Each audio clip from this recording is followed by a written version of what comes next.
En un vídeo anterior pudimos conocer la génesis y nacimiento del Metro Transversal de Barcelona, al que dejamos poco después de su inauguración a principios de los años 30. Si quieres conocer su interesante evolución posterior, esta es su historia. En 1932, el Metro Transversal, después de 6 años en funcionamiento, experimentó un importante crecimiento en ambos extremos.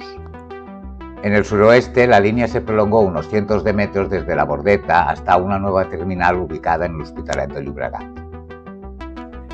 Esta nueva estación recibió inicialmente el nombre de Bordeta Cocheras, debido a su cercanía a las cocheras del metro.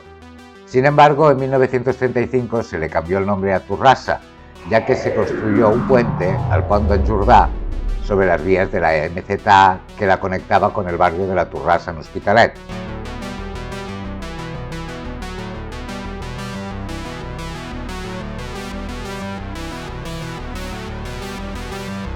Tras la guerra fue nuevamente bautizada ya definitivamente como Santa Eulàlia. En el mismo mes de julio de 1932, la expansión del Transversal no se limitó al sur. En el extremo norte se inauguró la nueva estación de Cataluña, compartida con los caminos de hierro del norte. Desde Cataluña, el recorrido común se prolongó hasta la estación de Avenida Vilanova Norte, donde el metro estableció las paradas de Urquinaona y Triunfo Norte. Este fue el nuevo final de línea hasta abril de 1933, cuando se inauguró la estación Marina, bajo el puente del mismo nombre y que acercaba el metro a la zona industrial del Poblenou, lo que aumentó el volumen de pasajeros. Esta terminal recién construida servía simplemente como un punto de maniobra en forma de cul-de-sac para conectar las dos vías que hasta ahora estaban separadas por el túnel central del ferrocarril. La terminal estaba compuesta por una sola vía con su respectivo andén. La longitud total de la línea era ahora de poco más de 6 kilómetros. Las sucesivas ampliaciones del transversal y el aumento de la demanda de pasajeros obligaron a la compañía a adquirir nuevos trenes. Se escogió un diseño de la firma alemana Christoph Anammak AG con equipos eléctricos de la empresa austriaca Edi. El diseño se inspiró en el metro regional de Berlín, conocido como S-Bahn.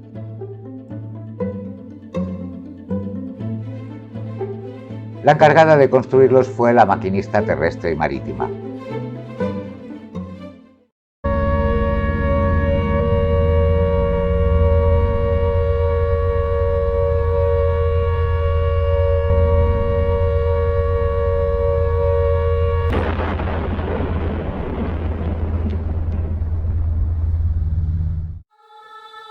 La Guerra Civil, seguida de la Segunda Guerra Mundial, detuvo tanto la adquisición de esta línea como las extensiones planeadas.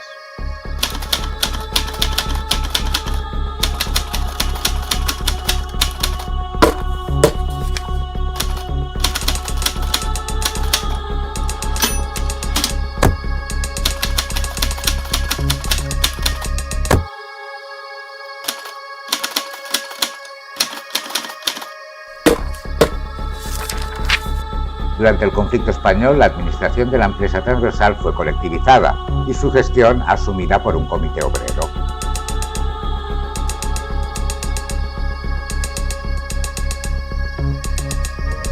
A medida que el conflicto se intensificaba, la situación empeoraba y las estaciones se utilizaban como refugios durante los bombardeos.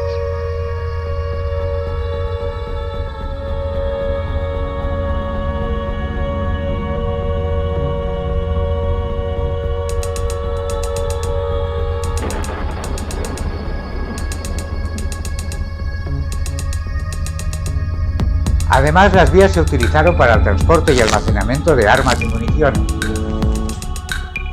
Un dato muy poco conocido de esa época es que a la estación de Urquinaona le fue cambiado el nombre por el de Ferrer i Guàrdia, igual que la plaza bajo la cual se sitúa. Ambas recuperaron su nombre anterior al acabar la guerra. Finalizada la contienda, las nuevas autoridades restituyeron a los antiguos rectores de la compañía del Metro Transversal e iniciaron una implacable depuración del personal que gestionó la línea durante el periodo revolucionario. La represión fue durísima. Poco a poco el servicio se fue normalizando, reparando los desperfectos y averías ocasionadas por el conflicto bélico.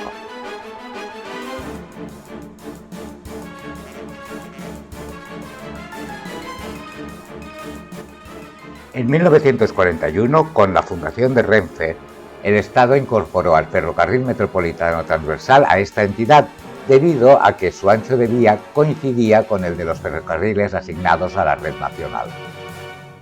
Tanto la compañía como el Ayuntamiento de Barcelona solicitaron la devolución en Madrid, lo cual lograron finalmente en 1943. Una vez que se recuperó la gestión, la compañía retomó los asuntos pendientes: los nuevos trenes que se habían encargado en 1936 y la extensión hasta Sant Andreu. Los nuevos coches se recibieron en 1944. Formarían la serie 200A, compuesta por 4 vehículos. Eran menos voluminosos que los precedentes de la serie 100. Fue cuando la entidad cambió el color de todos los coches en crema y azul hasta los años 80. A causa de sus frecuentes averías y un peculiar sonido emitido por sus motores, los vehículos de esta serie recibieron el sobrenombre de Pajarito. La cuestión de la extensión de la línea resultó ser más complicada. Los planes que se habían previsto en los años 30 se habían vuelto obsoletos, lo que hizo necesario replantear todo el proyecto.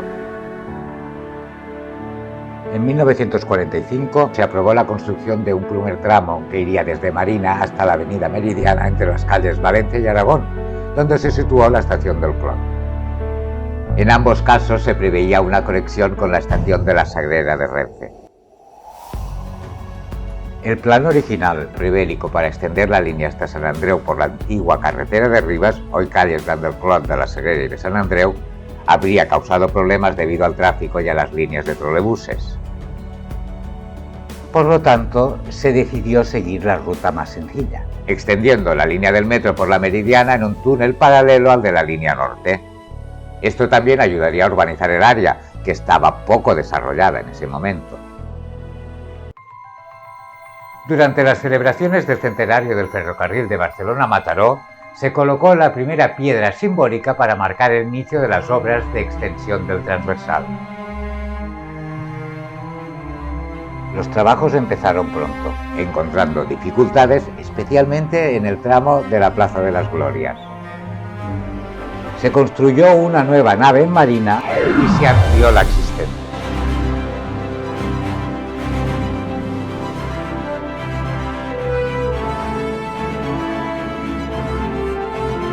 Permitiendo la continuación de la línea bajo las vías de la MZA y llegando al Clot por la Meridiana.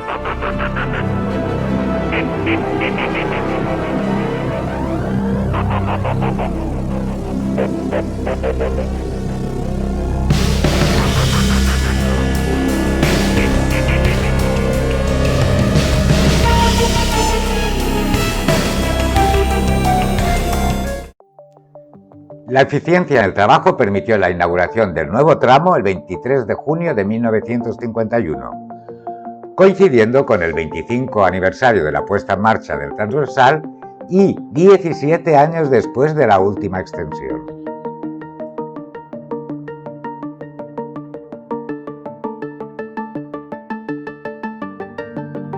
Se construyeron 2 nuevas estaciones, Glorias y Clot, siguiendo la solución Barcelona,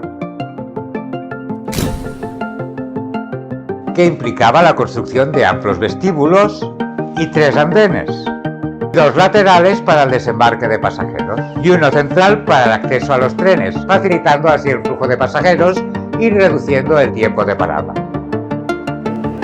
Sin embargo, no duró mucho tiempo. La disciplina y la constancia no son lo nuestro.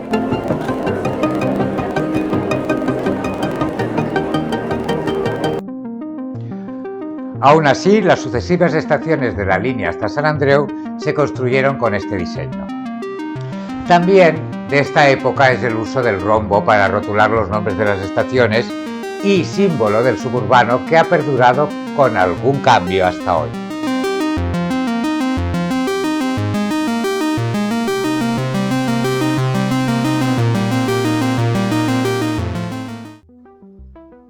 nuevas extensiones requerían un aumento en la flota de vehículos. Los nuevos trenes encargaron a la maquinista terrestre y marítima Imacosa. Fueron los de la serie 300, que más tarde se corrigió y se renombró como serie 200B. Eran similares a los de la serie anterior, pero con 4 puertas por lado y equipos más modernos. Es curioso que al renumerar la serie, para evitar cambiar las placas, se les añadió encima de las originales una placa pintada atornillada.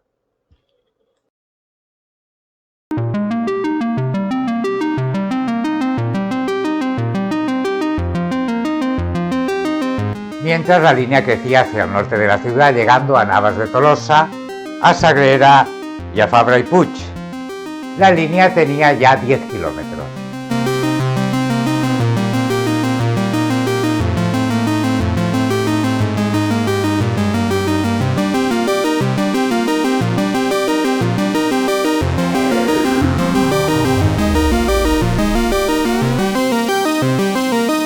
Cerca de la estación de la Sagrera y conectada a ella por un breve túnel de vía única que comenzaba en una nave paralela al andén en dirección a Fabra i Puig, se erigió una instalación clave para el crecimiento de la línea, un garaje y taller junto con una subestación eléctrica.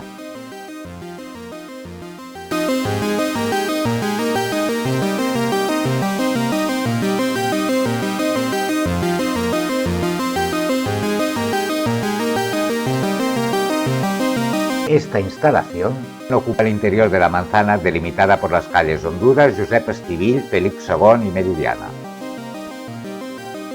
El dictador Franco visitó las obras en octubre de 1955, aunque la inauguración no tuvo lugar hasta 2 años después.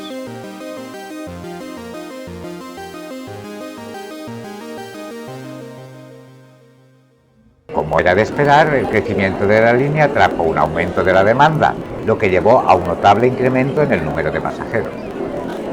Algunos, en su prisa por tomar el metro, incluso olvidaban dejar sus vehículos en la superficie.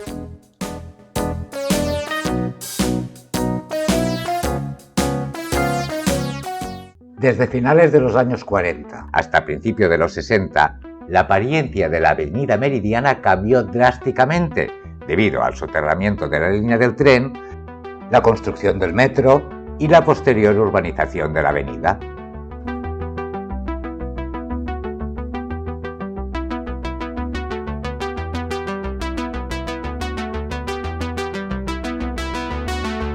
En 1952, el Ayuntamiento inició gestiones para municipalizar el transporte urbano de Barcelona, comenzando por el metro y dejando los transportes de superficie para más adelante. El municipio tomó el control del Gran Metro, completó su control sobre el transversal y creó empresas públicas para gestionar estas líneas. Transportes públicos municipalizados y Ferrocarril Metropolitano de Barcelona, Sociedad Anónima, Sociedad Privada Municipal. Esto llevó a la desaparición de las antiguas compañías, Gran Metropolitano y Transversal. Esta gestión culminó en enero de 1960. De hecho, la línea 2 del metro transversal de Sagrera a Horta fue construida por el Ayuntamiento y gestionada por la nueva entidad, TPM. En otro capítulo os contaremos la historia del metro de Barcelona desde 1952 hasta la actualidad. Recuerda que tenemos más capítulos sobre el transporte.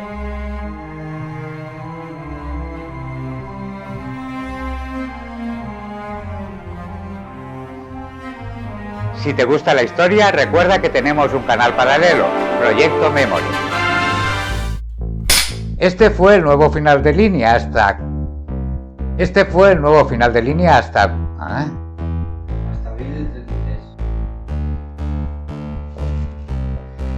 La terminal estaba compuesta por una sola vía en su recorrido.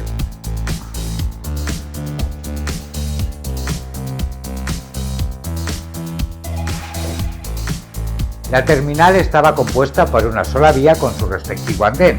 La longitud total de la línea era ahora de 6 kilómetros. De la línea ahora era. Los nuevos trenes se habían encargado en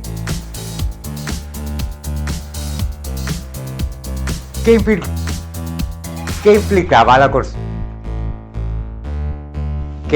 la construcción de amplios y 3 andenes. No. Esta gestión puedes contribuir al canal con una mínima aportación, uniéndote como miembro. Verás los vídeos antes que nadie. Suscríbete para que YouTube te recuerde cada viernes el estreno de un nuevo capítulo. También tenemos web y estamos presentes en Facebook, Instagram y TikTok.